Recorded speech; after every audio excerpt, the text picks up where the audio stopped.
ഇതെന്താ അമ്മേ നമ്മുടെ പുഴ നമ്മുടെ റോഡിലേക്ക് വന്നോ എന്ന് വിചാരിച്ച് നോക്കുക കേട്ടോ ചിണ്ടൻ. വെള്ളത്തിൽ അവനെ കാണാൻ പറ്റും. അപ്പോൾ അവൻ നോക്കുകയാണ്, വേറെ പൂച്ചയാണോ?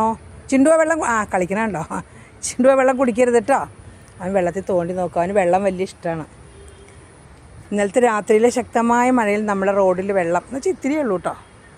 അത് ഇപ്പുറത്തെ പറമ്പിൽ നിന്ന് വരുന്നതാണ്. അതിങ്ങനെ ഒഴുകി അപ്പുറത്തെ പറമ്പിലേക്ക് പോകും. അത് കണ്ട് ചിണ്ടന് വലിയ അതിശയം. കാരണം അവൻ ആദ്യമായിട്ട് കാണാണ്. ചിണ്ടൻ്റെ വാലൊക്കെ അതേ വെള്ളത്തിലാണ്. അയ്യേ, ഇവിടെ വരൂ വരൂ ചിണ്ടു, വാല് വെള്ളത്തിൽ മുട്ടണോ, ഇവിടെ വരൂ. ഇത് കണ്ടപ്പോൾ അതിൽ നിഴൽ കാണാം അവൻ്റെ. അപ്പോൾ അവന് വലിയ അതിശയമായി. അതിൽ നോക്കിയിരിക്കുക കേട്ടോ. ചിണ്ടു കുഞ്ഞേ, അയ്യത് വാല് വെള്ളത്തിലാവണോ, ഇവിടെ വരൂ, ഇവിടെ ഇറങ്ങരുത്, അതിലേക്ക് ഇറങ്ങരുത്, ഇവിടെ വരൂ. ചിണ്ടു കുഞ്ഞേ, പുല്ലൊന്നും തിന്നണ്ട, ഇപ്പം ഇങ്ങോട്ട് ഇപ്പുറത്തുണ്ട്, ഇവിടെ വരാൻ. വെള്ളം കണ്ടുള്ള അതിശയത്തിൽ നിൽക്കുകയാണ്. പുഴയുടെ ഉള്ളിലേക്ക് ഇറങ്ങാൻ പേടിയാണ്. എപ്പോഴും പുഴ നോക്കിയിരിക്കാറുണ്ട്. അപ്പോൾ പുഴ നമ്മുടെ റോഡിലേക്ക് വന്നോന്നാണ് അവൻ്റെ ചിന്ത. ആ പറമ്പിലേക്കൊക്കെ അവൻ പോകാറുള്ളതാണ്. പോകാൻ പറ്റില്ല, നിറച്ച് വെള്ളമാണ് അവിടെ. തവളയൊക്കെ നല്ല കരച്ചിലായിരുന്നു രാത്രി.